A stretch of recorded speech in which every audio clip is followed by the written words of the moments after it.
How many times you must lie to keep it together? It goes on, it goes on, it goes on. How many years roll on by? We learn from each other. How many chances do you get to fade or recover? It goes on, it goes on, it goes on, it goes on, it goes on, it goes on.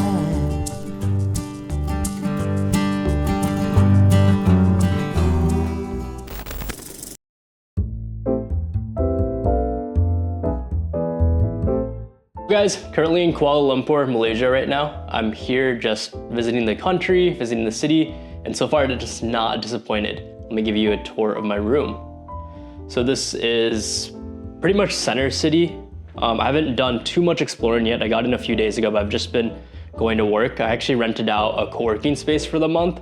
So I'm only here for a few weeks, but I did want to have some proper environment where I can work because the Wi-Fi in the room itself isn't that great.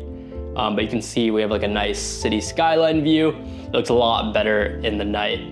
But yeah, it's been pretty good so far. The room is pretty good. It's basically a studio, but Kuala Lumpur is like a very, very affordable city for like what you're getting. Like this is pretty nice compared to like most other cities in the world. Like if you got a studio like this, basically a studio with a bathroom attached in San Francisco or something, it'd probably be easily $3,000 or $4,000 a month if you were to be in the city.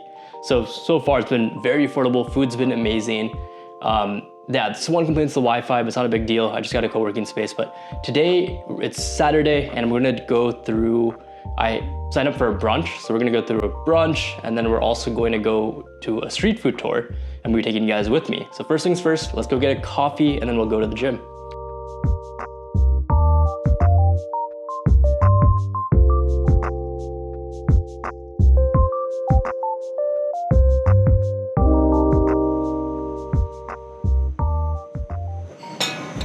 Coffee's so good. I can't live without having coffee every morning. It's such a bad habit. One of the main questions I get while digital nomading is how do you meet people and does it ever get lonely? To the first point, I think you have to go out of your way to meet people. You have to like go to these meetups. Like you can use Meetup app, you can go to a bunch of conferences.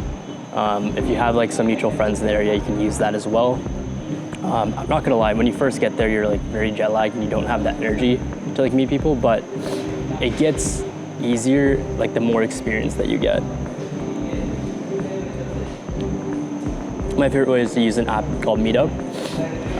Not sponsored by any way, but you can generally meet a few people there, and then you can also use this app called Viator, which is basically like a bunch of events and group postings that this app basically is like a third party for. So like they'd have food tours, they'd have like city tours, and that's kind of how you get your foot in the door just to meet a bunch of people. Those people are gonna be more tourists, but if you wanna meet more locals, I'd use Meetup. But yeah, I'm gonna enjoy this coffee and water, and I'll see you next one.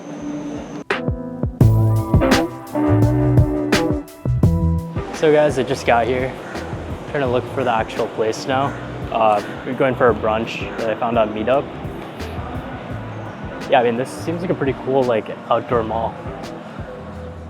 So after breakfast at the hotel, I actually ended up going for lunch at a local meetup. I didn't actually want to get food, I just wanted to meet people because they had scheduled originally a food tour later, a street food tour in Malaysia.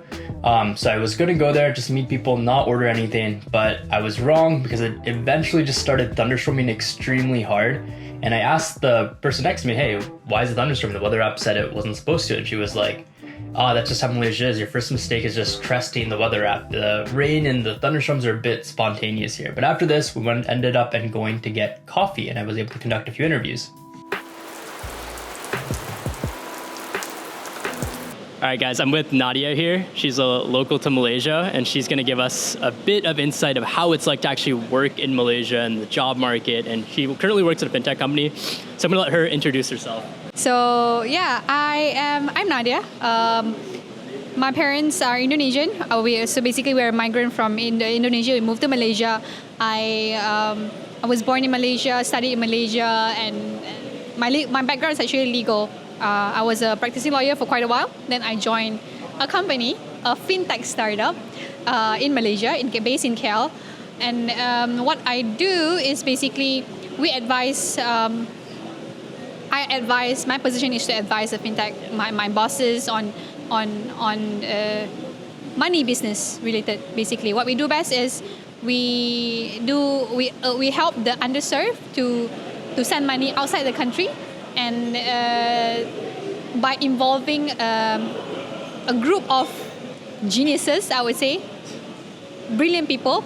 They are data scientists, they are engineers, front end, back end, UI, UX, designers. They are also product managers. So we have all these people in-house in the company, hired by my boss, to basically come up with products, a platform to help our customers, our target market, to transfer money outside the country. Yeah. Yep. Cool. Yeah. Thank you for that. So you mentioned these geniuses in data. What exactly is their role, and how do you recommend, like, for a lot of the viewers watching just want to break into data, like, how's your interaction with them, and what exactly do they do?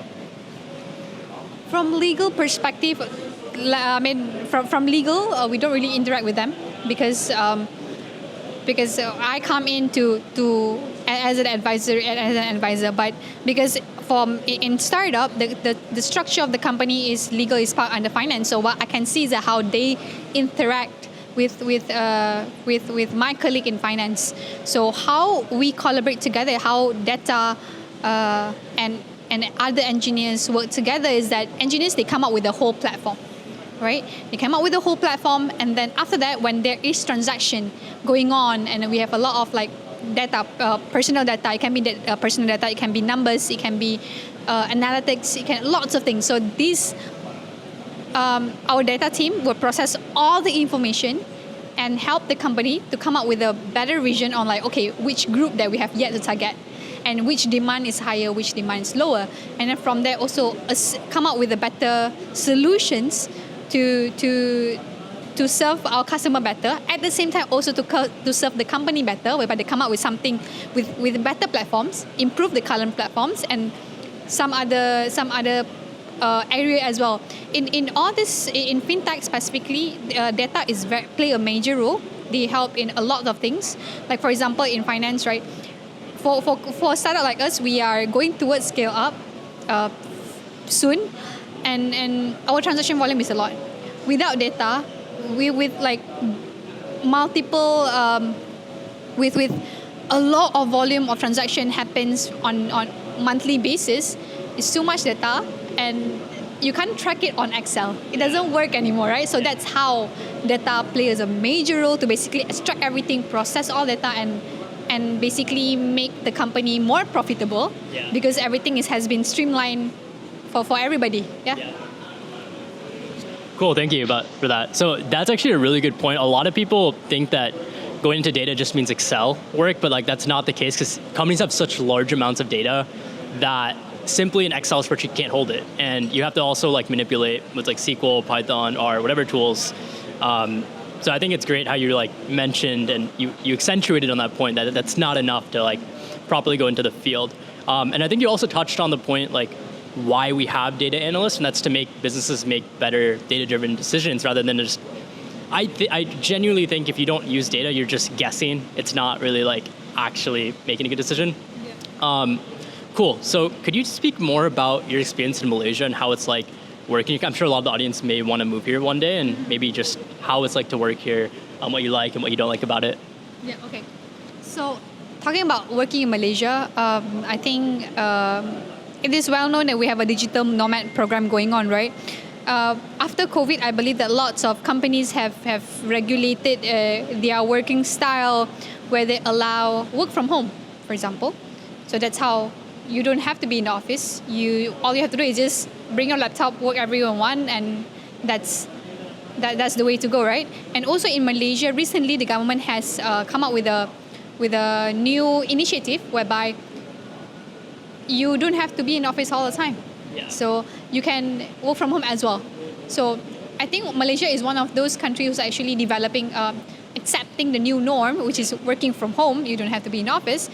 It follows by Singapore also is taking this initiative. Malaysia also taking this initiative, which I appreciate. The government is taking such a step to help a lot of people. Basically, you don't have to come to office, but work is done. And I think that is very important. And in Malaysia, a lot of data scientists, I don't think we have a, from what I know from my colleagues, is that most of our data team, they are not only did study data in uni, computer sciences, IT, software engineering, and interesting enough, we have one of my colleague. He has no tech experience at all. He did finance. He did finance when he was in uni, but when he explored into, he jumped into the workspace, and then he realized that wait, like I don't like to be a finance guy. I don't like to do accounting. So what he did is he took his own initiative to study data, and with his background as a finance guy, he's now in data team, and he's a team lead now, soon to be manager. So quick question. I think that's a really good pivotal point. Do you know how he actually broke in? Like, what did you do an education program, like a cert, bootcamp, master's degree? Like, how was that transition for him? I think in Malaysia we don't have there is a growing numbers of like courses where you can be data analyst. It can be a course. It can be, I know there are multiple courses available for everyone to attend, but I'm not sure about a specific degree, a bachelor degree for data. I'm not sure about that. But courses, yes. So another thing that I want to point out here is that your discipline might be finance, not tech related, or your discipline might be something else. But if there is an interest, you can be a data analyst. It doesn't mean that you did software engineering in uni, you did IT or whatever tech discipline. You cannot be a data scientist. Anyone can be data. Like one of my colleagues who did finance in uni has proven that you don't have a tech background, you have a finance background. Sure, you can still be a data analyst, and I think that's really important. That what you studied is one thing, but what you really want to do in life is another thing. That's great. I think a lot of people are going to be pretty happy to hear that, because that's a lot of people watching this probably coming from like different backgrounds and they want to pivot in. So that's great. Do you have any like final words and any pieces of advice for anyone? Just anything, or like what you liked about your job, or any advice for someone trying to break into like your career? So I think world has changed. Ever since COVID, world has changed a lot, tremendously. So back then we don't rely on we rely on Excel sheet, we rely on words, but even now like the world has changed, and then we try to see things in a different perspective. That's where tech come into picture. Like I was a practicing lawyer. I have never seen in my previous job, I never seen how important data is. But when I moved job, then I moved job, and like in my current job, I realized that hey, you need data analysts to analyze things in business perspective. You have a lot of information on the table. You need a data analyst. What they do best is extract all this data, come up with the information that you need.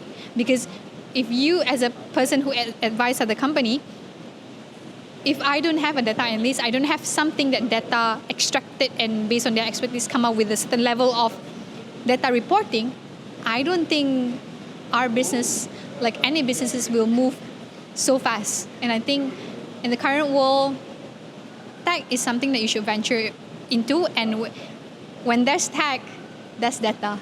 And we need a lot of analysts, a lot of geniuses out there to be a data analyst, right?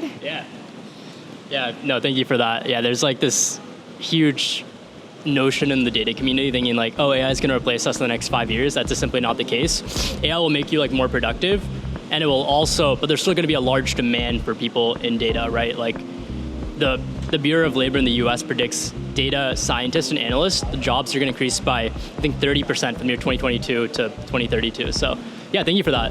Thanks, Nadia. So because I ended up skipping the street food tour that I was originally supposed to go on, I was so hungry after missing lunch and having a very light breakfast. I had to go get food. And luckily, a few of the people at the coffee shop, after we got our original lunch, wanted to go get dinner. and they chose a phenomenal local South Indian spot, and I was very, very surprised. I've never had South Indian street food before, so I was extremely surprised. I liked the food. I had biryani, I had chicken 65, and then someone at the table actually ordered a large dosa for the entire table. It was phenomenal. We got a few good stories out. We got to eat outside and just really This is actually the view from my room. I wanted to quickly show you guys this.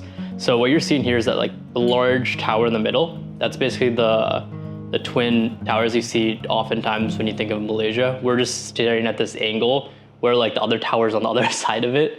So you can't see it, so like directly there, you can't see both sides. And I believe this is called the KL Tower, this red tower right here. You can see it all from my bedroom, which is cool, but I do need to like close the blinds at the night to actually be able to sleep.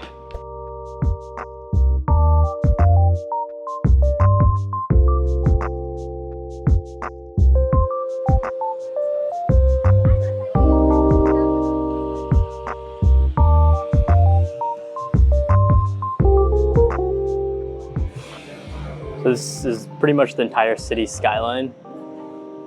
The buildings are ultra modern. It's honestly pretty nice. And then you have this nice infinity pool.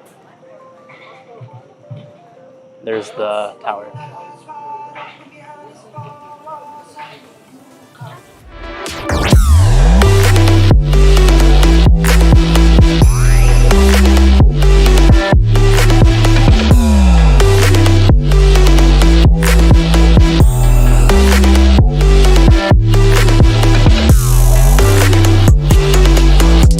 See you in the next one.